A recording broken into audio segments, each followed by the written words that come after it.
आदमी चेतना से बाहर जाकर और चेतना के अलावा कोई भी लक्ष्य प्राप्त नहीं कर सकता, क्योंकि लक्ष्य होता ही नहीं है। हकीकत तो यह है कि चेतना ही, चैतन्य ही, बोध ही आदमी का परिपूर्ण और विकसित आयाम है। आदमी चैतन्य से छूट सकता है, परंतु चैतन्य से अलग नहीं हो सकता। उसका हिस्सा, रुआ रुआ, उसका पूरा अस्तित्व हर समय चैतन्य होता है, हर समय। परंतु वह कभी ऐसा सोच सकता है कि वह शायद चैतन्य ना हो। ऐसा समझ लो कि धरती से आप एक मुट्ठी में थोड़ी सी मिट्टी उठा लें और वह मिट्टी यह समझ सकती है कि वह मिट्टी अलग है धरती से, लेकिन वह धरती से अलग थोड़ी है। और कोई ये कह सकता है कि देखो, यह मिट्टी जो हाथ में है, मुट्ठी में जो मिट्टी है वो मुट्ठी की मिट्टी है, और जो पृथ्वी पर पड़ी हुई है वो नीचे पड़ी हुई मिट्टी है। लेकिन कैसी भी क्यों ना हो, मिट्टी मिट्टी है और मिट्टी की कोई परिभाषा नहीं होती। ऐसी कोई परिभाषा नहीं है कि देखो मिट्टी यही होती है। ऐसा नहीं है कि रेत मिट्टी होता है। देखो, बजरी भी मिट्टी होती है, कंकड़ भी मिट्टी से ही बना है, आदमी भी मिट्टी से बना है, यहाँ तक कि ईंट और तुम्हारे जितने भी तरह के पत्थर मकानों के निर्माण में लगते हैं, मकान भी मिट्टी से ही बनता है। मिट्टी का बदला हुआ रूप तो मिट्टी का ही है। क्या फर्क पड़ता है कि वह अभी पत्थर हो गया है, पहले वह क्या था, कभी वह क्या था। और मिट्टी जिसको तुम कहते हो वह कितने तरह की होती है। कहीं पर्वतीय मृदा है, कहीं काली मृदा है, कहीं पीली, कहीं लेटेराइट, कहीं पर्वतीय। अलग अलग तरह की मृदाएं होती हैं, कोई एक मृदा निश्चित नहीं की जा सकती। इसीलिए मिट्टी का तो कोई रूप नहीं होता, और इसलिए जितने भी रूप होते हैं वो सब मिट्टी के ही रूप होते हैं। लेकिन मिट्टी अपने आप को बांट सकती है, और ये बांटना मिट्टी तो नहीं करती, आदमी करता है। आदमी बांट कर देखता है, उसके पास बांटने का तरीका है, मस्तिष्क से बांटता है, उसके पास सीमाएं देने का तरीका है, वह सीमित करने की क्षमता विकसित कर लेता है, और वह क्षमता उसको अक्षम्य बना देती है जीवन की वास्तविकता से जुड़ने में। वास्तव में अगर मनुष्य सीमित होता है तो वह अपनी सीमाएं नहीं बनाता, बल्कि वह एक तरह से अक्षम्यताएं ही पैदा करता है। वह अक्षम हो जाता है, अयोग्य हो जाता है, बंध जाता है, उसकी शक्तियां छोटी हो जाती हैं, उसके विचार सीमाओं में बंधकर सिकुड़ जाते हैं, तड़प उठते हैं। जीवन में कुछ भी ऐसा नहीं है जिसे आदमी सीमाओं में रहकर पा सके, और असीम कुछ पाने की कोशिश नहीं करता। असीम तो है ही, असीम तो लक्ष्यों का लक्ष्य है ही। मिट्टी क्या पाएगी मिट्टी के अलावा? आग क्या क्या पाएगी आग के अलावा? और आग आग के अलावा कुछ ले भी नहीं सकती। आग को तुम क्या दोगे? तुम उसको लकड़ी दोगे तो वो लकड़ी थोड़ी लेगी। ना उसको लकड़ी से मतलब है, ना उसको राख से मतलब है, वह तो जलाएगी। आग फिर भी जलाने में आग ही रहेगी, चाहे धुआं निकले, चाहे कुछ भी हो। आग नहीं बदली जा सकती, और आग को आग के अलावा कुछ दिया भी नहीं जा सकता। इसीलिए कहा जाता है कि जो जैसा है, जो अपने स्वभाव में है, वही धार्मिक है। आग जब तक आग है, धार्मिक है। आग जिस समय में अपनी संपूर्ण पवित्रता हासिल कर लेती है, उसी समय आग होती है। आग संपूर्ण ही होती है। मनुष्य में जो ऊर्जाएं काम कर रही हैं वो धार्मिक हैं, वो अपना अपना काम कर रही हैं। याद रखना, वो अपने जैसी हैं। जैसे पानी अपने जैसा है, आग अपने जैसी है। आग आग है। तुम कहो कि आग जल रही है लकड़ी के साथ, तो याद रखना आग सिर्फ आग है, उसको ना धुएं से लेना देना, ना लकड़ी से कोई मतलब, ना उसको इस बात से कोई मतलब कि वह आदमी को जला रही है या पेड़ को जला रही है या गैस को जला रही है, सीएनजी को जला रही है, पेट्रोल को जला रही है, डीजल को जला रही है। उसे इन बातों से कोई भी लेना देना नहीं होता। वो तो सिर्फ इतना जानती है कि वो आग है। वो ये भी नहीं जानती कि वो जलाती है। जलाना तो आदमी जानता है। आग तो ये भी नहीं जानती कि जलना क्या होता है। आग को आग के अलावा आग तो कुछ नहीं कहती, और आग भी अपने आप को वो नहीं कहती। वो धर्म है, वो चेतना है, वो चैतन्य है, उसका कोई नाम नहीं हो सकता। जब कोई अपने स्वभाव में होता है तो वो धर्म होता है। धर्म का मतलब होता है एक होना। चेतना का अर्थ होता है अद्वैत होना, एक भी नहीं होना। धर्म पानी, अगर पानी ही हो जाए तो धार्मिक हो जाता है। पानी में कुछ और मिल जाए तो अधार्मिक हो जाता है, मैला हो जाता है। पानी में कुछ भी तुम डाल दो, भले ही उसको साफ करने के लिए कुछ डाल दो, तो भी पानी कम से कम पानी के अलावा कुछ और हो गया। इसलिए पानी पानी नहीं रहा, उसका धर्म बदल गया। पानी सिर्फ पानी। जल का एक ही धर्म होता है, जलत्व। आग का एक ही धर्म होता है, अग्नित्व। इसके अलावा कोई धर्म नहीं होता। तो महावीर बिल्कुल सही बात कहते थे कि कोई वस्तु अपने स्वभाव में स्थिर हो जाए, परिपूर्ण रूप से अपने स्वभाव को निर्मलता के साथ हासिल कर ले, वही धर्म है।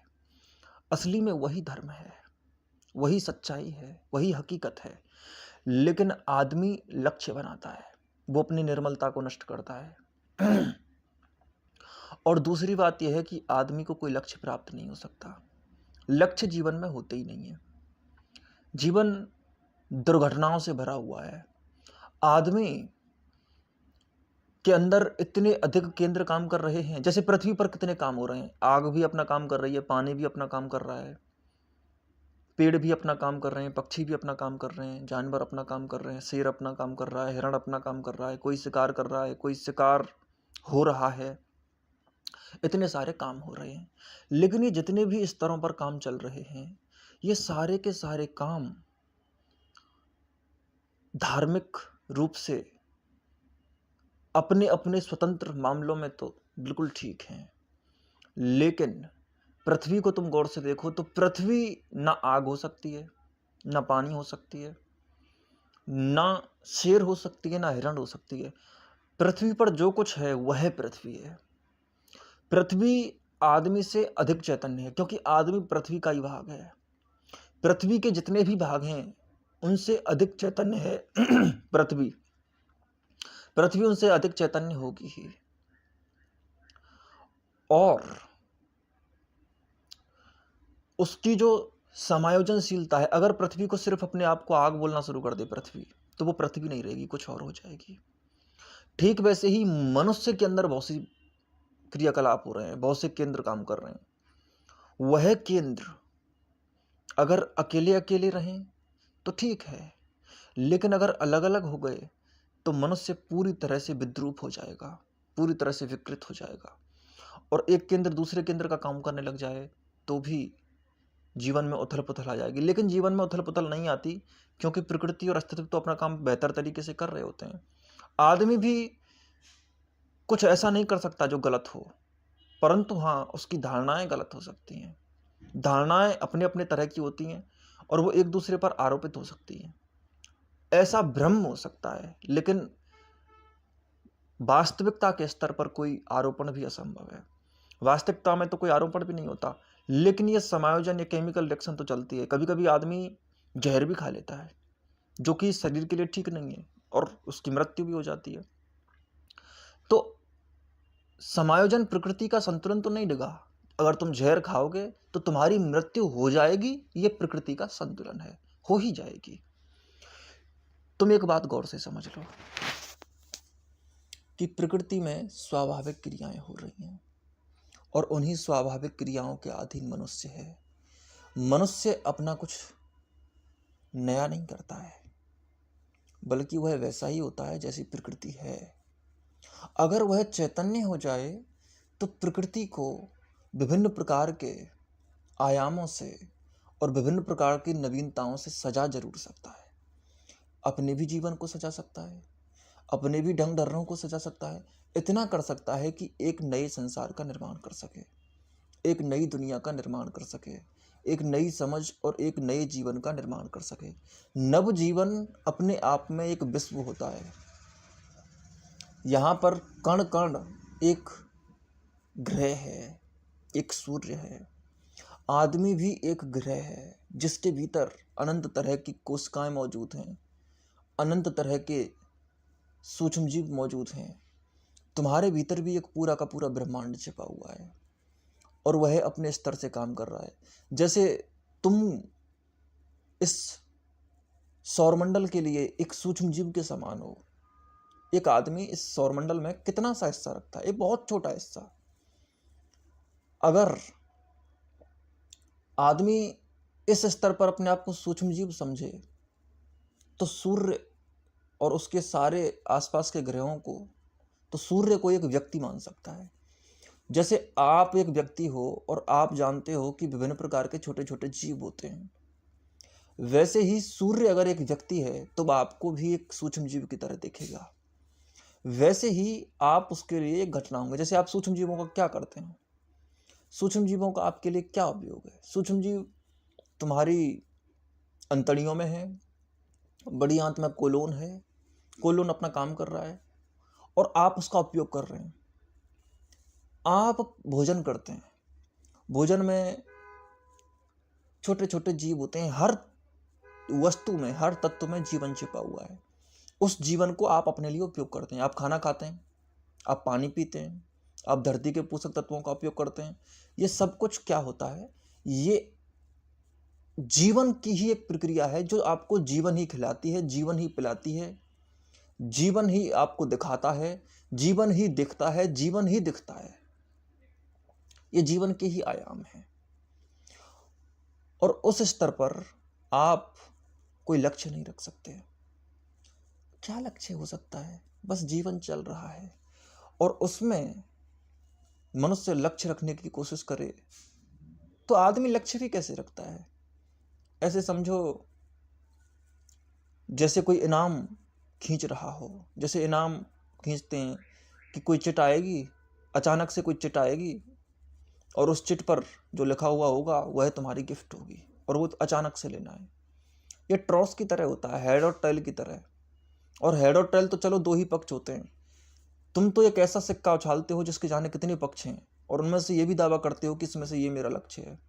जीवन में जाने कितने सिक्के उछल रहे हैं और इतने सिक्कों में मान के चलो आपके पास 1000 सिक्के हैं और 1000 सिक्कों में भी आप चुनो कि एक एक सिक्के में क्या क्या आएगा, तो आप कितनी ट्रॉसें करोगे? तो ट्रॉस ज़्यादा नहीं की जा सकती।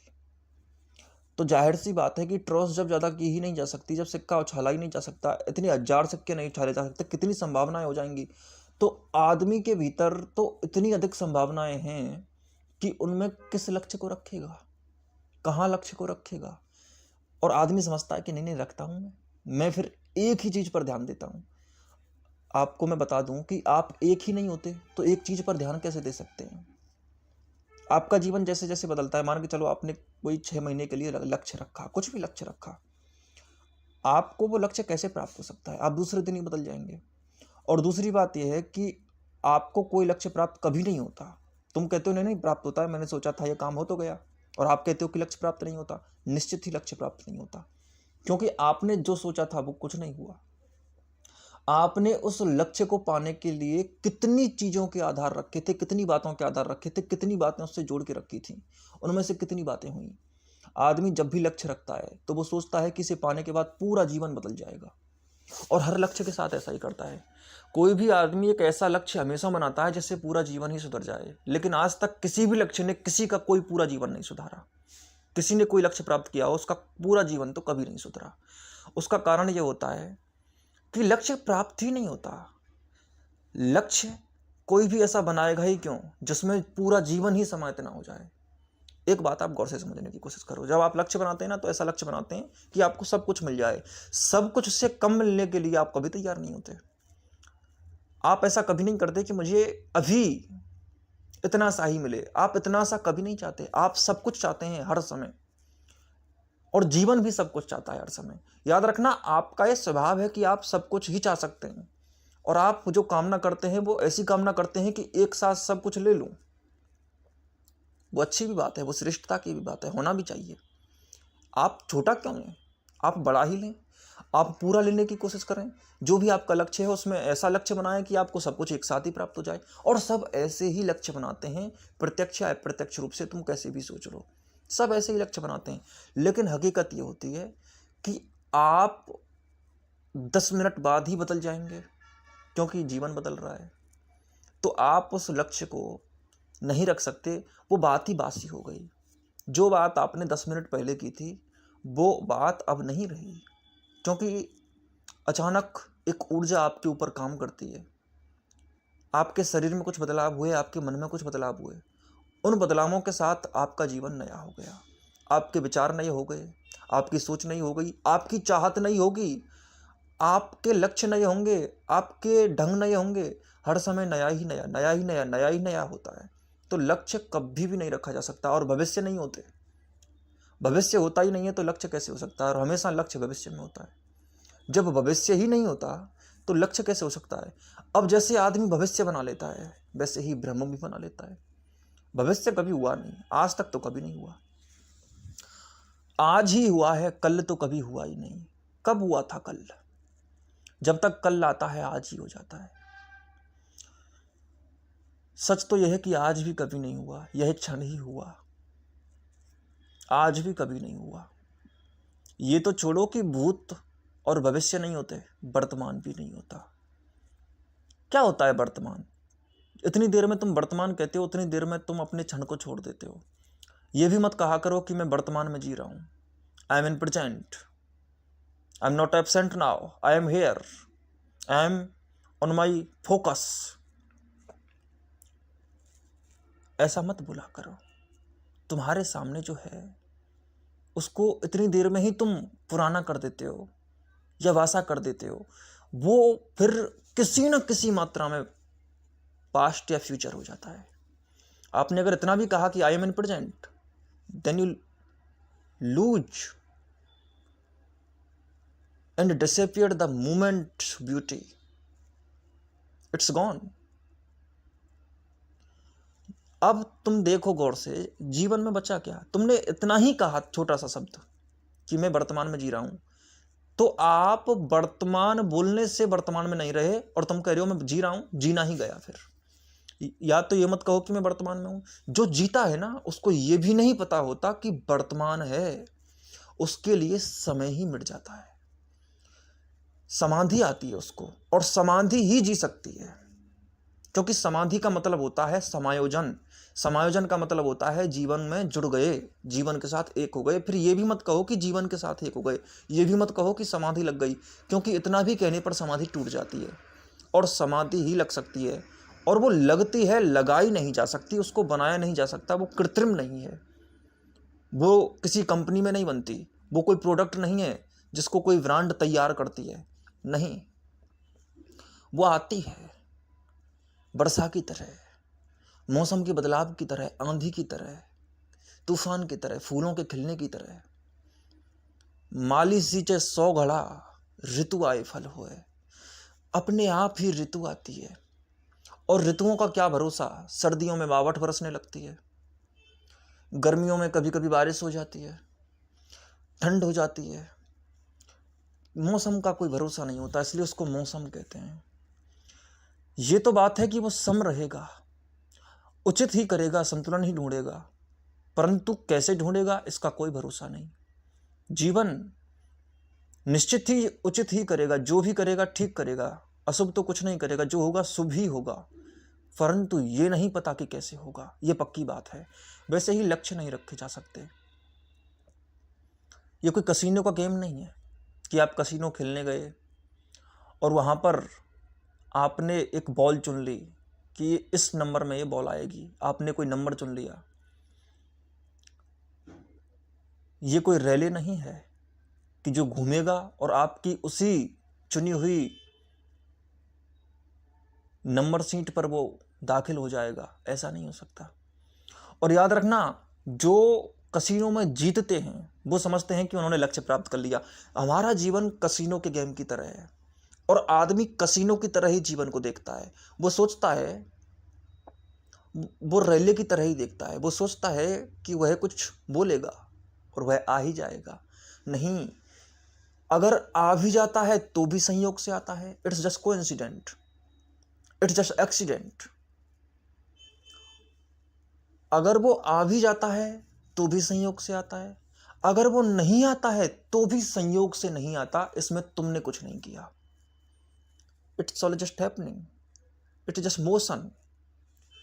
ये सिर्फ एक गति है जो वो रेले घूमा, रोल किया और उसके बाद में वो किसी जगह पर रुक गया। अब इसमें थोड़ी सी ग्रेविटी काम कर रही है पृथ्वी की, क्योंकि वो रुकेगा तो ग्रेविटी की वजह से ही।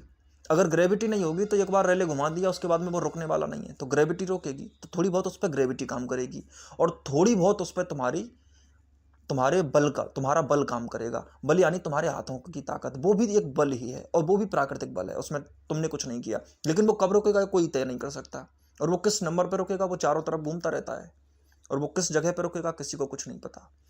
जैसे सिक्का उछलता है तो वो खूब सिक्का ऊपर हवा में घूमता है और घूमने के बाद वह कैसे नीचे आएगा। It's just coincident. आदमी को इस ट्रॉस करने की प्रक्रिया से सीख लेनी चाहिए। यह ट्रॉस करने की प्रक्रिया ये बताती है कि आप कुछ तय नहीं कर सकते, कोई लक्ष्य नहीं हो सकता। आप अचानक बोलते हैं और बोली लगाने के अलावा आदमी कुछ काम नहीं करता। रेले से कुछ सीखना चाहिए। मैथमेटिक्स में एक टॉपिक है प्रोबेबिलिटी, प्रायिकता, जिसमें संभावनाओं की बात होती है। आदमी सिर्फ संभावनाएं तय कर सकता है, होगा क्या कोई तय नहीं कर सकता। किसी घटना की क्या प्रायिकता होती है। ताश की गड्डी है, ताश की गड्डी में से अचानक कोई पत्ता निकाला जाता है। अब तुम कह सकते हो कि वो कौन सा पत्ता होगा,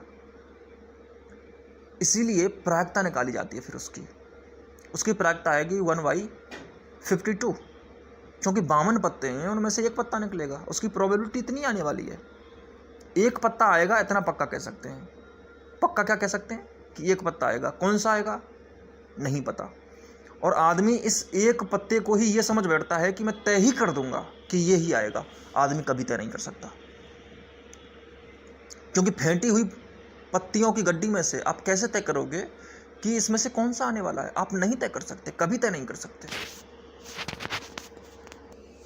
तो एक ही लक्ष्य को धारण करके कोई पागल ही जी सकता है। ईंट का इक्का ही आएगा ये तय करके अगर तुम जियो तो तुम्हारा जीवन एक दुर्घटना ही है, उससे ज़्यादा कुछ नहीं। कोई किसी में हो सकता है, कोई करोड़ों वर्षों में एक आध बार ईंट का इक्का कहने पर ईंट का इक्का आ भी जाए, लेकिन आ भी गया तो वो तुम नहीं लाए, तुम थोड़ी लाए हो। तुमने क्या किया है, आया है। इसमें प्रकृति काम करती है, जीवन काम करता है, जीवन के ढंग काम करते हैं, तुम काम नहीं करते। इसलिए जीवन को जीवन के ढंगों पर छोड़ दो। आप लक्ष्य रखकर जीवन का अपमान करते हैं, आप अपना अपमान करते हैं, आप अपने को सीमा देते हैं, आप जीवन को बहुत छोटा कर देते हैं। आप जीवन के समस्त स्तरों पर जीवन को जीने से चूक जाते हैं, पीछे छोड़ देते हैं। तुमसे त्रुटि हो जाती है, तुम्हारी भूल हो जाती है। वो इसलिए हो जाती है क्योंकि तुमने अपने आप को पूरी तरह से एक छोटी सी बात में शामिल कर लिया कि ईंट का इक्का ही आएगा। अब ईंट का इक्का कैसे आ सकता है? Are you mad? This is just possibility, there is no fixation in it. So why are you saying that it is my definiteness? I am always says that definiteness is death. निश्चितता मृत्यु है। तुम जो भी निश्चित करोगे मर जाओगे, उसी जगह पर मर जाओगे। याद रखना, जिसने भी लक्ष्य बनाया वो मर गया। और आदमी से एक और गलती होती है कि वह लक्ष्य रखता है थोड़े समय को बीच में रखकर, समय की उसमें दूरी होती है। अगर समय की दूरी ना होती तो आदमी वास्तव में समझ जाता कि लक्ष्य नहीं रखे जा सकते, लेकिन वो समय की दूरी रखता है। जैसे उसने लक्ष्य रखा 5 महीने का, 6 महीने का, तो इस 5-6 महीने के लक्ष्य को प्राप्त करते करते किसी काम को रखकर बीच में उसके साथ ऐसा कुछ होता है कि उसे लगता है कि नहीं लक्ष्य होते हैं। ये जो बीच में कुछ होता है, ये बीच में होना आदमी की सोच, आदमी की समझ को पूरी तरह से बदल देता है और उसे धोखा देने के लिए तैयार कर लेता है। और ये जो बीच की दूरी है, इसमें तैयार भी आदमी खुद को ही करता है, क्योंकि आदमी पूरी तरह से छोटा होकर जीता है। अब इसमें उसके साथ ऐसा कुछ हो जाएगा, इस बीच की प्रक्रिया में कुछ उसे अच्छा लगेगा, कुछ उसे बुरा लगेगा, फिर उसे एक धारणा मिल जाएगी कि यूं ही चलती रहती है ज़िंदगी और उसमें लक्ष्य होते ही होते हैं। अब उसने सबसे सुन रखा है कि लक्ष्य बनाओ, विल पावर विकसित करो, इच्छा शक्ति विकसित करो। अरे इच्छा की भी कोई शक्ति होती है? इच्छा की कमजोरी होती है, कोई शक्ति थोड़ी होती है। जीवन में स्पष्टता की शक्ति होती है, ना कोई मोटिवेशनल पावर होती है, ना कोई विल पावर होती है। विल पावर चिंघाड़ना, पागल होना हो सकता है, और पागलों की कोई शक्ति होती है? कमजोरी की चीख होती है पागलों के पास, ना कि शक्ति का प्रदर्शन। जितनी भी तुम आसपास की कहानियां सुनते हो वो पागलों की कहानियां हैं। कहते हैं कि पागल भी होना जरूरी है, पागल नहीं, दीवाना होना जरूरी है। दीवानगी में एक संतुलित पागलपन होता है, ये बात ठीक है, लेकिन पागलपन में तो कुछ भी नहीं होता, उसमें तो कोई संतुलन दिखाई ही नहीं देता। वो तो असंतुलित होना है, और असंतुलित होने से कुछ हासिल नहीं होता। बोले हासिल करने के लिए ही तो पागल हुए। अब जब पागल ही हो गए तो फिर हासिल क्या करोगे? पागलपन के अलावा, पागल आदमी पागलपन के अलावा क्या हासिल कर सकता है? हासिल होना मुश्किल है, हासिल कुछ होता नहीं, हासिल है, और वो है जीवन। अब जीवन के अलावा आदमी कुछ नहीं चाहता। जीवन जीना है उसको अच्छी तरीके से, और जीवन होता है इसी क्षण में, और आदमी लक्ष्य रखता है लक्ष्य को भविष्य में। इसलिए आदमी सीधे सीधे मौत को तैयार कर लेता है, आदमी सीधे सीधे मरण को तैयार कर लेता है, पीड़ा की तैयारी करता है, आदमी जीवन को बर्बाद करने की तैयारी करता है। इसके बीच में उसको बहुत से धोखे मिलते हैं कि कुछ तो हुआ, और कुछ ना होने को कुछ होने का नाम देकर वह अनेक धोखे अपने लिए तैयार कर लेता है, और उसकी पूरी ज़िंदगी डामाडोल हो जाती है। अपने ऊपर झूठे भरोसे तैयार हो जाते हैं। उसकी इंस्टिंक्ट्स, उसकी फीलिंग्स, उसकी रैशनल पावर्स, उसकी फिजिकल पावर्स, उसकी ट्रेडिशंस, उसका कल्ट, उसकी अंडरस्टैंडिंग, उसका रिलीजन भी एक कल्ट बन जाता है। उसकी प्योरिटी एक झूठी शान बन जाती है। उस आदमी तो ऐसे वैसे भी है जिन्होंने कह रखा है कि हम तो इनलाइटेंट हो गए, और जिनके जीवन में इनलाइटमेंट का भी एक कल्ट है, वो कल्चरल है। वो ऐसा समझते हैं कि ऐसा ही तो होता है, लेकिन हकीकत होती है कि जीवन बड़ा पार होता है। तुम्हारी छोटी छोटी बकवासों में जीवन समा जाएगा। प्राकृतिक जीवन एक प्योरिटी में होना चाहिए, उसकी मैं कोई मना नहीं करता, परंतु हाँ, एक चैतन्य भी प्राणी होता है। चैतन्य प्राणी अपनी प्रकृति पैदा करता है, इसी को अपना जीवन कहते हैं। पुरुष में इतनी क्षमता होती है कि वो प्रकृति पैदा कर सकता है, और अगर तुम्हें पुरुष है, यानी कि तुम में परम है, तुम में परम चेतना मौजूद है, तो तुम अपनी प्रकृति तैयार करते हो। अपनी प्रकृति तैयार नहीं करते, तुमसे हो जाती है। क्योंकि मैंने जैसा कहा कि स्पष्टता से तो कुछ होता है, अस्पष्टता से कुछ नहीं होता। लेकिन तुम तो तैयार भी सब कुछ अस्पष्टता से करते हो, इच्छा शक्ति से करते हो, विल पावर से करते हो। तुम जो भी तैयार करते हो सिर्फ एक ही तैयार करते हो कि नष्ट कैसे करना है। तुम्हें जो मिला हुआ था तुम उसको भी नष्ट कर देते हो। सबसे पहले तो तुम उसको नष्ट कर देते हो जो तैयार करता है। जो तैयार कर सकता था, जो स्रोत था, उसको तो तुमने खो दिया। अब जो तुम बाहर बाहर कृत्य कर रहे हो, ये कृत्य किसी काम के नहीं है।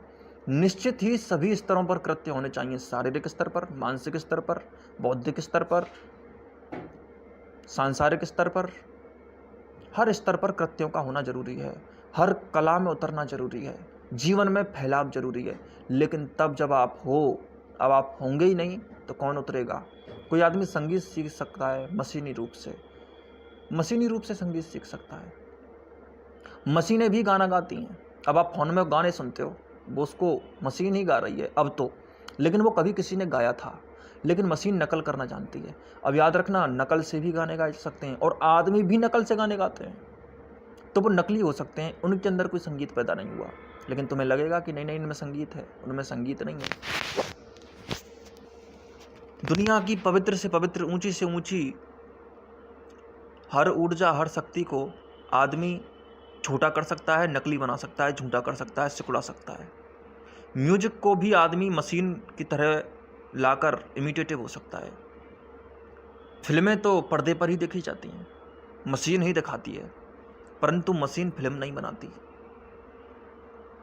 उसको प्रकृति बनाती है। आदमी भी फिल्म नहीं बनाते। आदमी भी, अगर आप फिल्मों को गौर से देखो तो प्रकृति उनसे फिल्में बनवा रही है, वो बना नहीं रहे हैं। उनके अंदर प्रकृति अनेक तरह के विचारों को पैदा करती रहती है। आदमी क्या करता है? आदमी प्रकृति एक मशीन है, उसके पास अपना कोई चैतन्य थोड़ी है, बोध थोड़ी है। अगर बोध हो जाएगा तो प्रकृति उसको नहीं बनाएगी, वो प्रकृति को बनाएगा। इतनी बड़ी क्षमता चाहिए। लेकिन याद रखना, ये जितने भी रेलगाड़ियाँ बनाई गई हैं, जितनी भी हवाई जहाज़ें बनाई गई हैं, ये प्रकृति ने खुद बनाई हैं। ऐसा ना समझें कि मानव ने बनाई है। मानव तो उसके पीछे जो काम कर रहा है वो एक मशीन की तरह काम कर रहा है। जैसे मशीनें मानव के लिए काम कर रही हैं, धातुएं, वस्तुएं, प्रकृति का दोहन, खनिज पदार्थ मानव के लिए उपयोग में आ रहे हैं, वैसे ही मानव भी प्रकृति के उपयोग में आ रहा है। मानव भी एक धातु के अलावा कुछ नहीं है, मानव भी एक खनिज पदार्थ है प्रकृति का, इससे ज़्यादा कुछ नहीं है, और उसका उपयोग प्रकृति करती है। तुम प्रकृति की वस्तुओं का उपयोग करते हो, तुम सोचते हो जो मुझसे छोटी चीज़ें हैं मैं उनका उपयोग करूंगा, तो तुमसे जो बड़ी चीज़ें हैं वो तुम्हारा उपयोग करती हैं। प्रकृति को भी तुम एक मनुष्य की तरह देखो, आदमी की तरह देखो। पृथ्वी तुमसे बड़ा मनुष्य है और कुछ नहीं। तुम पृथ्वी पर हो तो तुम उसके एक हिस्से हो। तुम मनुष्य हो सकते हो तो पृथ्वी नहीं हो सकती। आदमी इस तरीके से सोचता है कि पृथ्वी ने मुझे पैदा किया, इसलिए अब मैं पृथ्वी का निर्माण कर रहा हूँ। समष्टि से व्यष्टि पैदा होती है, लेकिन व्यष्टि फिर एक समष्टि में ओझल होकर समष्टि व्यष्टि को इसलिए पैदा करती है कि वह व्यष्टि का अपना काम कर सके, व्यष्टि को फैला सके। व्यष्टि जब फैलती है तो समष्टि को फिर से बनाना शुरू कर देती है, उसको नए आयाम मिलते हैं। जैसे एक पेड़ है, पेड़ से एक बीज पैदा होता है। बीज नया होता है, वो पहले पेड़ जैसा नहीं होता, वो नया होता है, वह नए पेड़ को पैदा करता है। अब जो नए पेड़ को बीज पैदा करता है वह पुराने पेड़ जैसा नहीं था जिससे वो पैदा हुआ था। बीज जिस पहले पेड़ से पैदा हुआ था, वह बीज जब नया वृक्ष बनाएगा तो वह नया वृक्ष उस वृक्ष से अलग होगा जिस वृक्ष से बीज आया था, तभी तो नूतनता चलती है। अब एक व्यष्टि पैदा की, यानी कि समष्टि मान लो पेड़ को, उसमें एक बीज आया, अब व्यष्टि मतलब विशेष हो गया। व्यष्टि माने व्यक्ति, माने व्यक्त, माने सामने, माने निश्चित, माने विशिष्ट। तो उस बीज में एक व्यष्टि आई, अब ये नई समष्टि को ही आगे बढ़ाएगी, तो समष्टि का ही एक प्रोडक्ट हुआ। बीज ने क्या किया है? बीज पैदा हो गया। ऐसे ही इंसान ने क्या किया है? इंसान पैदा हुआ, इंसान ने कुछ बना दिया। इंसान की बुद्धि किसने बनाई? उसके न्यूरॉन्स कहाँ से आए? प्रकृति नहीं दिए, जाहिर सी बात है। आदमी इंटेलिजेंसिया पैदा नहीं कर सकता। अगर पैदा कर सकता तो दुनिया के सारे आदमियों को भी इंटेलिजेंट बनाया जा सकता था, लेकिन सारे आदमी इंटेलिजेंट नहीं बनाए जा सकते, क्योंकि सारे आदमी इंटेलिजेंट नहीं बनाए सकते, क्योंकि आदमी इंटेलिजेंट नहीं बनाता, प्रकृति बनाती है। प्रकृति अपना काम करने के लिए लोगों को अपने ढंग से पैदा करती है। अब कितनी भी कोशिश कर लो, किसी को आइंस्टाइन नहीं बनाया जा सकता। अगर बनाया जा सकता है तो प्रत्येक व्यक्ति को बनाया जा सकता था। आदमी फिर सब लोगों को आइंस्टाइन की दवाई दे देते और सब आइंस्टाइन बन जाते, लेकिन कोई दवाई ऐसी नहीं है जो आइंस्टाइन बना सके। प्रकृति खुद बनाती है, और प्रकृति खुद बनाती है तो आइंस्टाइन ने खुद को क्या बनाया? प्रकृति नहीं बनाया। और आइंस्टाइन ने जो बनाया वो भी प्रकृति बना रही है, वो आगे बढ़ती हुई चली जा रही है। इसीलिए आप गौर से देखोगे तो आप प्रकृति के हिस्से हैं। मैं भाग्यवाद की बात नहीं कर रहा हूँ। भाग्यवाद को वह पुरुष जो बोधपूर्ण है ललकार सकता है, उससे पहले कोई नहीं ललकार सकता। निश्चित ही आप कहते हैं कि जो देखो हम कुछ करते हैं वैसा ही होता है। निश्चित ही वैसा ही होता है, निश्चित ही वैसा ही होता है, लेकिन आप करते क्यों हैं? आपको करने की प्रेरणा कहाँ से आती है? आप एक ऐसे वातावरण में जीते हैं जहाँ आपको वो करना ही करना है। वो वातावरण आपको एज ए मशीन यूज करता है। You are just a mechanical product for the nature, for the environment. आप करते तो वही हैं जो वातावरण से आया है, समाज से आया है। तुम्हारी भूमि समाज है, तुम वहाँ से बने हो, और वही कहीं ना कहीं तुम आगे भी चला गया तो समाज ही आगे गया। अगर एक व्यक्ति विज्ञान को आगे बढ़ाता है तो बढ़ाता तो विज्ञान को ही आगे है। अगर कोई व्यक्ति राजनीतिक सिद्धांतों को आगे बढ़ाता है तो बढ़ाता तो राजनीतिक सिद्धांतों को ही है। ऐसा तो नहीं होता कि कुछ अलग करता है, क्योंकि जहाँ से आए हो वहाँ से कैसे अलग हटोगे? जड़ों से ही पेड़ बनते हैं। अब जड़ों से अलग नहीं हो सकते। जड़ें जिसकी होंगी वैसा ही पेड़ बनेगा, उससे अलग तो नहीं बनते। तो प्रकृति तुम्हारी जड़ें बनाती है, तो तुम जड़ों से बाहर क्या जाओगे? थोड़ा सा उस वृक्ष को आगे बढ़ा दोगे, थोड़ी सी वृक्ष जब बड़ा होगा, बीज जब वृक्ष बनता है, जड़ें होती हैं, फिर तना ऊपर उठता है, फिर डालियाँ आती हैं, पत्तियाँ आती हैं, पत्तियों को हवा लगती है, धूप लगती है। इन्हीं धूप, झंझावात, आंधियों से एक नया बीज पैदा होता है जो आंधियों को भी अपने आप में रखता है। तो नया बीज क्या करता है? बस वातावरण, एक नए वातावरण के बीजों को अपने में रख कर छोड़ जाता है। वैसे ही प्रत्येक व्यक्ति समाज के लिए कुछ नया भी करके जाता है। वह कुछ नूतनताएं, नवीनताएं छोड़कर तुम्हें चला जाता है, और वो प्राकृतिक रूप से ही छोड़ के गया है, उसने कुछ नया नहीं किया। इसलिए आदमियों के अलग अलग स्तर होते हैं, लेकिन जो चैतन्य है वो प्रकृति को प्रकृति के अनुसार कार्य करने से नहीं रोकता, लेकिन प्रकृति के अधीन नहीं होता। चैतन्य ही है जो प्रकृति के अधीन नहीं होता। ऐसे पुरुष जो बोध में हैं, जो परम में हैं, सिर्फ वो ही जिनके कोई लक्ष्य नहीं बचे। लक्ष्य तो प्रकृति के होते हैं, लक्ष्य तो मशीन के होते हैं, लक्ष्य तो समष्टि व्यष्टि के होते हैं। मैं तो परम हूँ, मैं तो सब में हूँ, प्रकृति में भी हूँ, छोटे में भी हूँ, बड़े में भी हूँ, जड़ में भी हूँ, वृक्ष में भी हूँ, बीज में भी हूँ, फल में भी हूँ, सभी जगह हूँ। ऐसा कोई हिस्सा ही नहीं है जहाँ मैं नहीं हूँ। तो चैतन्य ऐसी बात होती है जो सिकुड़ी हुई नहीं होती, लेकिन जिसकी जीवन की प्रक्रिया लक्ष्यों में सिमटी हो, छोटी हो, हल्की हो, वह सारी की सारी बातें ऐसी होती हैं जहाँ पर आदमी सीमित हो ही जाता है, उसको सीमित होना पड़ता है। लेकिन जो इनको ग्रहण करता हो, एक तो बात है कि तुम पृथ्वी हो जाओ तो पेड़ों की प्रक्रियाओं में नहीं फंसोगे,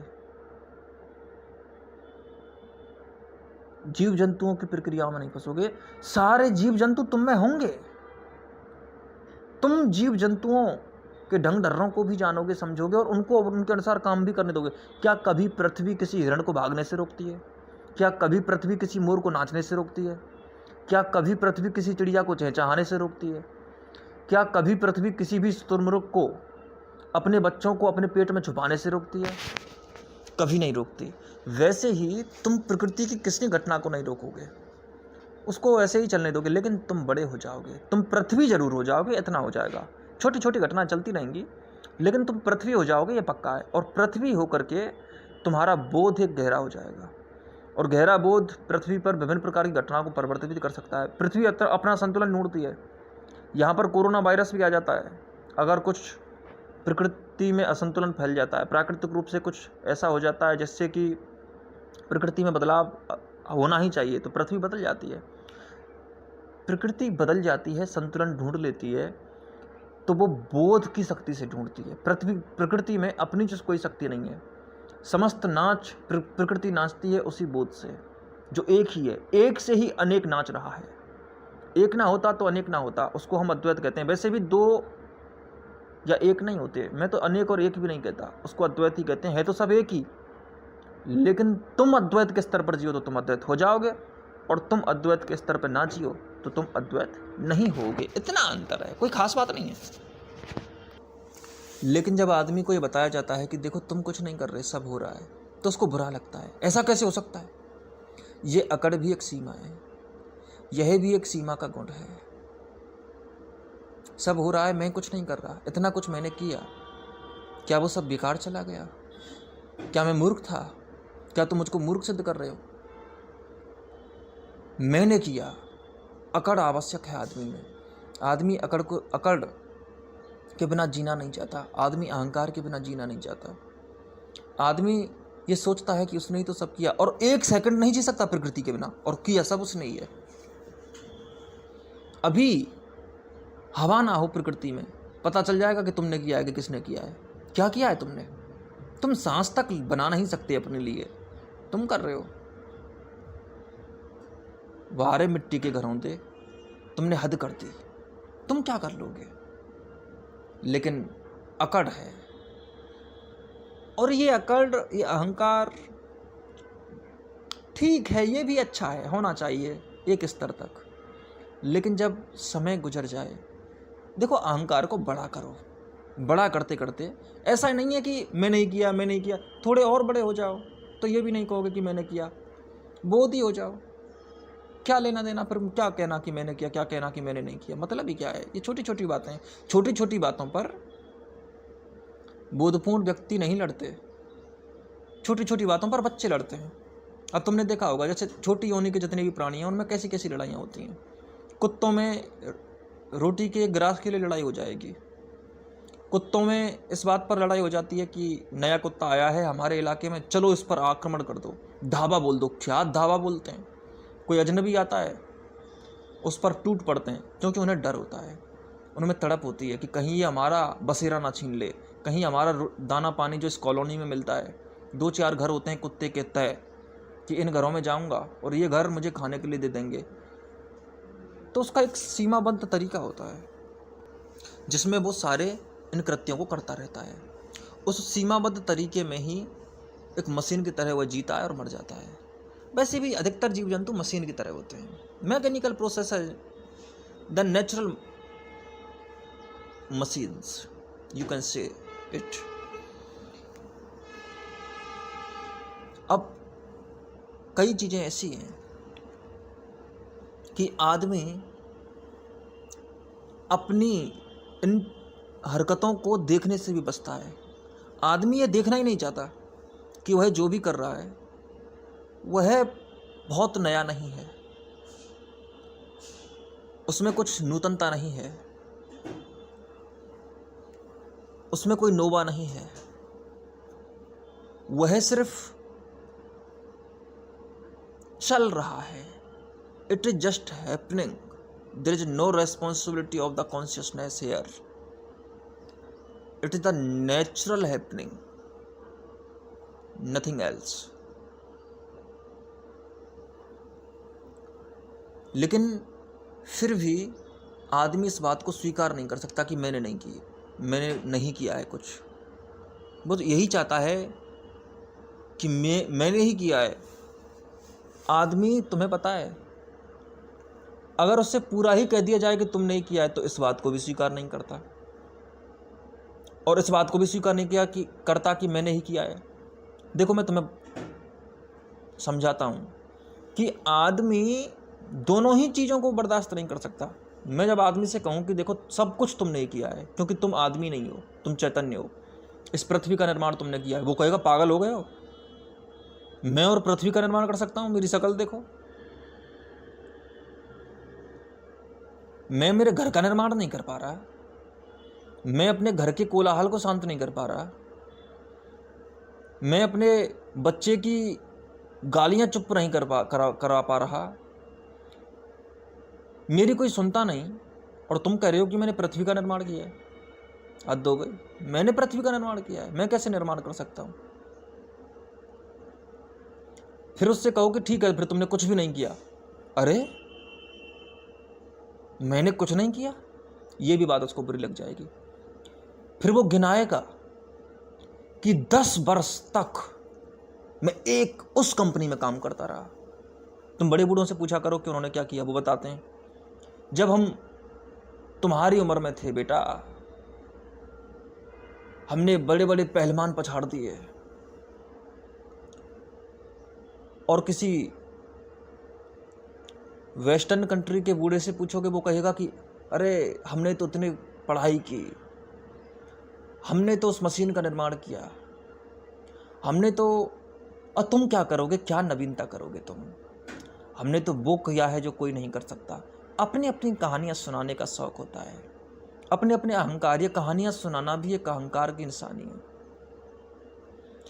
आदमी ये भी सिद्ध करता है कि मैंने ही किया, आदमी ये भी सिद्ध करता है कि मैंने नहीं किया। आदमी कुछ भी बर्दाश्त नहीं कर सकता, वो दोनों चीज़ों को आधी अधूरी चाहता है। जब मैं कहता हूँ कि तुमने ही किया सब कुछ, वो कहता है कि नहीं नहीं नहीं, इतना भी नहीं, मैंने कुछ किया है, कुछ नहीं किया, वो ये कहना चाहता है। फिर वो उससे कहा जाता है कि तुमने कुछ नहीं किया, तो भी कहता है ऐसा भी नहीं, कुछ तो किया है। कुछ शब्द जब तक तुम्हारे जीवन से नहीं जाएगा तब तक हाफनेस रहेगी, आधे रहोगे, अधूरे रहोगे। और अधूरापन सीमा है। तुम किसी भी छोर पर पूरे हो जाओ, तुम्हारे संदर्भित प्रयास परिशुद्ध और पवित्र हो जाएं, कहीं भी तुम जहां पूरे होते हो, पूर्णता पवित्रता है। पवित्रता पूर्ण होती है। पवित्रता 100% होती है या 0% होती है। दोनों ही बातों को पवित्रता कहते हैं। इन्फिनिटी, 100नेस and the zeroness is the purity. आप अनंत हो जाओ तो आप पवित्र हो जाओगे, आप शून्य हो जाओ तो आप पवित्र हो जाओगे। शून्य जहाँ जहाँ है वहाँ वहाँ संतुलन मौजूद है। जीवन संतुलन है। जीवन अनंत भी है, संतुलन भी है, शून्य भी है, 100 भी है। जीवन को तुम गौर से देखने की कोशिश करो। दुनिया के सारे गणित जीरो से पैदा होते हैं। दुनिया के सारे गणितों में जीरो होती है। जीरो का मतलब है संतुलन। संतुलन आता ही शून्य से है। शून्य ना होता तो कभी भी संतुलन ना होता प्रकृति में। प्रोटॉन और न्यूट्रॉन नहीं, बल्कि प्रोटॉन और इलेक्ट्रॉन नहीं, बल्कि न्यूट्रॉन करता है संतुलन। इन दोनों के संतुलन को ही न्यूट्रॉन कहा जाता है। और संतुलन सबसे बड़ी शक्ति है। दुनिया की सारी गणितों के संतुलन को शून्य कहा जाता है। और शून्य से ही कैलकुलेशंस पैदा होती हैं। दुनिया के सारे भाग, सारे गुणा, तुम्हें पता है ना, तुम बराबर के दोनों पक्षों को समीकरण तब बनता है जब बीच में बराबर लगा दिया जाए। और बराबर लगाने का मतलब होता है इससे शून्य के अनुसार तय किया गया है। दुनिया की सारी गणित पैदा ही वहीं से होती है। दुनिया की सारी जियोमेट्री पैदा ही वहीं से होती है। दुनिया की सारी ट्रिगोनोमेट्री, दुनिया के सारे एरियाज एंड वॉल्यूम्स पैदा ही वहीं से होते हैं। कुछ नए नहीं है। शून्य से सब निकला है। और दुनिया की सारी संख्याओं में शून्य होती है। तुम्हें पता है, तुम 50 में, चाहे तुम 57 में +0 कर दो, -0 कर दो, पर वो 57 ही रहता है। शून्य किसी को फर्क नहीं पड़ने देती। शून्य सबको शून्य रखती है। शून्य का गुणा किया जाए तो सब शून्य हो जाता है। उसका कारण यह है कि सब इन्फिनिट में आकर मिल जाता है। पूरी प्रकृति अनंत में समा सकती है। समाई ही हुई है, समा नहीं सकती है, समाई ही हुई है। यह पूरा अस्तित्व इन्फिनिट में समा चुका है। और यह पूरा गणित चल रहा है।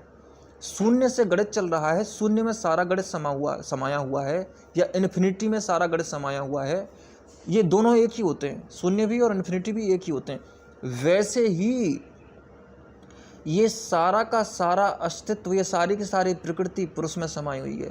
ये सारी की सारी आंतरिक चीज़ें जिनका अंत हो सकता है, वे सब अनंत में समाई हुई हैं। सारा बदलाव अबदलाव में समाया हुआ है। सारा परिवर्तन अपरिवर्तन में समाया हुआ है। निर्बदलाव के अंदर ही बदलाव ओझल होता है। सारी नदियाँ सागर में ओझल होती हैं, तो शून्य में सब कुछ ओझल हो जाता है। तो इस बात को गौर से समझने की कोशिश करो। मैं ये कह रहा हूँ कि या तो शून्य हो जाओ या अनंत हो जाओ। या तो मान लो तुमने ही सब कुछ किया है तो तुम ब्रह्मांड के समान हो जाओगे।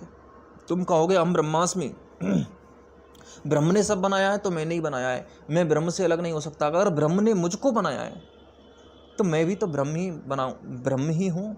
और सब कुछ फिर भी तभी तो मुझसे इंटरकनेक्टेड है। The whole universe have the deep interconnectedness,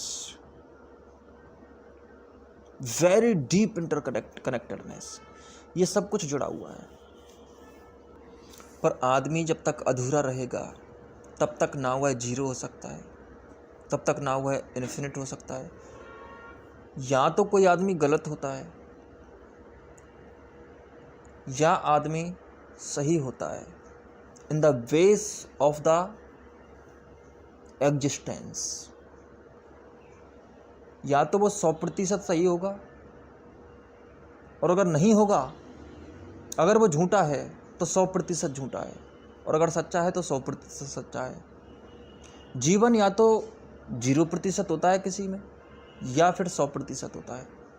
लेकिन जो बीच में होते हैं वो आनुपातिक जो होते हैं, कि कुछ अनुपात में होता है, अनुपात में कुछ नहीं हो सकता, क्योंकि अनुपात भी बने हैं उसी से, परंतु उन अनुपातों में सीमा हो गई, उन अनुपातों में सीमा हो गई। एक एक है, एक क्या कर लेगा, एक अनंत नहीं है, एक जीरो भी नहीं है। जीरो के अंदर समा सकता है सब कुछ और अनंत के अंदर समा सकता है सब कुछ, पर एक के अंदर कुछ भी नहीं समा सकता, एक के अंदर कुछ भी नहीं समा सकता। 100नेस का मतलब होता है टोटल, 100%। परसेंटेज निकाला ही जाता है, परसेंट में 100 को पूर्ण माना जाता है। 100 के बेस पर चलता है, आधार पर चलता है। The foundation is the 100 in percentage. It means the total of percentage in the mathematics of the percentage is 100. 100 creates the percentage. The total creates the percentage. Then the percentage calculation can be exist. तो एक कुछ नहीं समा सकता, दो भी कुछ नहीं समा सकता, करोड़ भी कुछ नहीं समा सकता। जो संख्याएं निश्चित हैं वो कुछ नहीं समा सकती। निश्चित तो निश्चित हैं, तो निश्चित ही समा सकती हैं, अनंत कैसे समा सकती हैं? और जो भी निश्चित है वो मरा हुआ है, एक एक है, हद हो गई। शून्य कुछ भी हो सकता है, अनंत कुछ भी हो सकता है, परंतु एक एक ही हो सकता है, यानी कि जीवन से जुड़ गया, जीवन पूरी तरह से बंध गया, जीवन पूरी तरह से समाप्त होने को है। याद रखना, जोड़ पैदा कर सकती है जीरो, घटाव पैदा कर सकती है जीरो। जीरो की वजह से ही सही तरह से घटाव होता है, जीरो की वजह से ही सही तरह से जोड़ होता है। जीरो नहीं होती तो जोड़ ना होता, घटाव ना होता। इसलिए या तो परिपूर्ण जीवन की बात करो, अधूरे जीवन की बात मत करो, बीच में मत अटके रहो, त्रिशंकु मत बनो। या तो आसमान या फिर जमीन, या तो राम या फिर कृष्ण। राम पूरी तरह से जमीन में जीते हैं, पूरी तरह से कहते हैं कि मैं मानव हूँ। कृष्ण कहते हैं मैं आकाश हूँ, मैं परम हूँ, मैं पूर्ण हूँ, मैं ही हूँ ब्रह्म। या तो आकाश या फिर धरती। और याद रखना, जो राम हो जाता है वो कृष्ण हो ही जाता है, जो जीरो हो जाता है वो अनंत हो ही जाता है। अनंत ही जीरो बना सकती है और जीरो ही अनंत बना सकता है। इसीलिए इस बात का ध्यान रखें कि बीच में नहीं रहना है। बीच में मशीनें रहती हैं, बीच में अधूरापन रहता है। अधूरेपन का मतलब होता है जिसको कोई और चला रहा है, जिसको खुद मैं नहीं चला रहा हूं, वही अधूरापन है। आदमी अपनी आदतों को बनाते बनाते ऐसे धोखे विकसित कर सकता है कि उसे लगता है कि वह सब कुछ करने में सक्षम है, और यह माने बिना कि वह सब कुछ है। वह अपने आप को बस कुछ मानता है, कुछ मानता है, और कहता है कि कर वह सब कुछ सकता है। अरे जो कुछ हो वो सब कुछ कैसे कर सकता है? जो सब कुछ हो वही सब कुछ कर सकता है, जो कुछ हो वह कुछ भी नहीं कर सकता। कहते हैं कि कुछ तो कुछ ही कर सकता है, कुछ ही कर सकता है, इसका मतलब है कुछ तो होता ही नहीं है। जो कुछ ही करता है वह कुछ ही नहीं करता, क्योंकि जो होता है वह तो 100% होता है। अगर होता है तो सब कुछ होता है, और नहीं होता है तो कुछ भी नहीं होता है। या तो होता है या नहीं होता है, ये बीच में कुछ मत कहा करो, या तो 0% या 100%, और बीच वाले कुछ नहीं करते, कुछ नहीं होते। लेकिन याद रखना, सब कुछ को तय करके संख्याओं को भी शक्ति मिल सकती है, लेकिन संख्याओं को शक्ति मिलती है या तो सब कुछ से या कुछ नहीं से। कुछ से कभी नहीं मिलती। तो कुछ नहीं, सब कुछ। और कुछ की शक्ति जो तुम कुछ देखते हो, वो शक्ति भी सब कुछ से या कुछ नहीं से ही आती है। इसलिए आप बीच बीच में जो जी रहे हो उसमें बड़े झूठ हैं। उन झूठों को जरा गौर से देख लेना तो तुम्हें पता चल जाएगा कि तुम्हारा जीवन किस प्रणाली के तहत व्यवस्थित है, किस तरीके से आगे बढ़ रहा है। आदमी अपनी झूठी सक्षमताएं पैदा करता है, उसको धोखे होते हैं कि यह मैंने ही किया है, और ये धोखे उसने खुद निर्मित किए हैं, आदतें हैं, कल्चर है, ऐसा हो जाता है। कभी प्रश्न नहीं उठाया अपने आप पर, ऐसा इसलिए होता है। इसीलिए मैं तुमसे यही कहूँगा कि सबसे पहले तो अपनी हरकतों को, क्रियाकलापों को ठीक तरह से जानने की कोशिश करो। जब तुम अपने क्रियाकलापों को ठीक तरह से जान जाओगे तो उसके बाद में तुम्हारे जीवन में एक स्पष्टता का प्रादुर्भाव होगा, और इसी स्पष्टता के उद्भव की अंजलि में तुम अपने हाथों को आसमानों की तरफ भी कर सकोगे। सबसे पहले तो जैसा तुम्हारा अभी जीवन है उसकी प्रक्रियाओं को सही तरीके से समझ लो कि जैसा हो रहा है वैसा हो रहा है। अब एक बात बताओ, जो हो रहा है उसको उस रूप में होने दो, लेकिन समझ लो अब जैसा हो रहा है अभी, अगर उससे पीड़ित हो, बदलना चाहते हो, तो अभी सिर्फ इतना करो, बदलो नहीं, पहले ये देख लो कि कैसे पीड़ा हो रही है, कारण खोजो। बुद्ध ने कहा कि दुख है, पहला आर्य सत्य, और दूसरा कहा कि दुख का कारण है। अगर दुख है तो सबसे पहले कारण खोजो, और फिर कहते हैं कि निवारण है। बुद्ध ने एक बात तुमसे पक्की कह दी कि निवारण भी है, और निवारण का मार्ग अष्टांगिक मार्ग है। अष्टांगिक मार्ग पर हम कभी पीछे बात करेंगे, लेकिन इतना समझ लो कि अष्टांगिक मार्ग में तुम्हें छोटी छोटी बातें समझाई गई हैं कि तुम्हारा जीवन किस तरह से चल रहा है और किस तरह से बदला जा सकता है, कि क्या क्या करो, कि तुम झूठ अपने से मत बोलो, सम्यक संभाषण, सम्यक वाक जरूरी है, सम्यक क्रियाकलाप, सम्यक प्रयास बुद्ध ने सम्यक रूप से करने के लिए कहा। लेकिन तुम्हें बता दूं कि सबसे पहले तुम्हें कारण खोजने होंगे। दुख का कारण, पहले कारण खोजोगे तो तुम्हें फिर स्पष्टता आने लगेगी। कारण खोजने से स्पष्टता आ जाती है।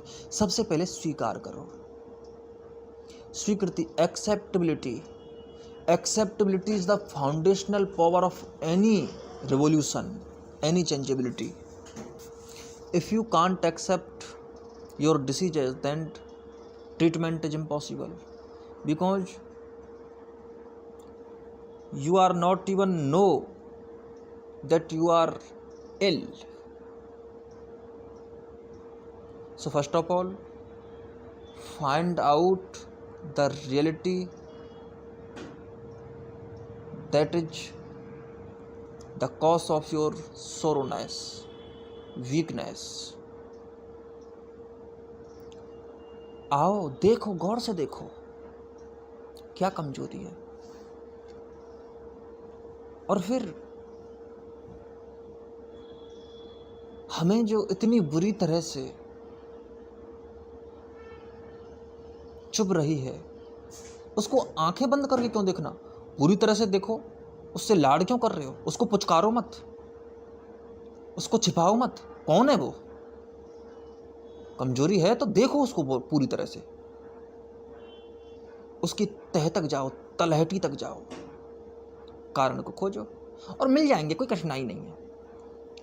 पूछो अपने आप से कि मैंने अभी अभी ये हरकत क्यों की, मैंने अभी अभी ऐसा क्यों बोला। बिना किसी ठोस कारण के मैं अपने दोस्तों के साथ क्यों इधर उधर घूम रहा हूं, बेवजह मैं क्यों ऐसे खाने खा रहा हूं जो शरीर को नुकसान पहुंचाएंगे, जो जलन पैदा करेंगे, गैस पैदा करेंगे। ऐसे मसालेदार खानों को मैं क्यों खा रहा हूं। पूछो छोटी छोटी बातें, छोटी छोटी बातें पूछो। मैं अपने से कैसी कैसी उम्मीदें करता हूं, मैं लक्ष्य क्यों करता हूं। फिर दुनिया को देखो कि क्या दुनिया को लक्ष्य प्राप्त हो रहा है। ये भी देखो कि मैं दुनिया जैसा हूँ, मैं दुनिया से अलग नहीं हूँ, मेरा सब कुछ दुनिया से ही आ रहा है। फिर ये भी देखो कि मैंने क्या किया, क्या मैंने किया या करते करते अपने आप ही होता चला गया। मैं इस पूरी समझ सोच में कहीं हूँ भी कि नहीं, देखने की कोशिश करो। देखने की कोशिश करो कि मैंने चुनाव क्या किया था। मेरे सामने अचानक बातें आती गईं, लोगों को देख देख कर पसंद करता गया कुछ ना कुछ। मैंने पसंद किया कि मैं कौन सी पढ़ाई करूँगा, क्योंकि दूसरों को देखा मैंने जो भी विषय पढ़ने के लिए चुना वह विषय मैंने दूसरे में सबसे पहले देखा, और वह देखकर फिर मैं उस विषय को पढ़ने लगा। और फिर उस विषय में जो था, उस विषय में जिसमें मैं पढ़ने गया, वहाँ पर भी बहुत लोग मिले मुझे जिन पर वही विषय थी, और उन विषयों के बारे में समझ रखने वाले अलग अलग लोगों की अलग अलग समझ थी। फिर उन समझ से मेरी एक और नई समझ बनी। क्या मैंने समझ बनाई? मेरा क्या निर्णय था? जिनको मैं मेरे निर्णय कहता हूँ वो मेरे लिए पसंद किए गए निर्णय हैं, और वो बाहर से आए हैं, और पसंद हमेशा बाहर से आती है। पसंद करना मुझे दूसरों ने सिखाया। मुझे सिखाया कि देखो, विज्ञान पढ़ना अच्छा है, राजनीति पढ़ना अच्छा नहीं है, या फिर कला पढ़ना अच्छा है, टेक्नोलॉजी पढ़ना अच्छा नहीं है। ये बातें कहाँ से आई मेरे अंदर? शायरी अच्छी है,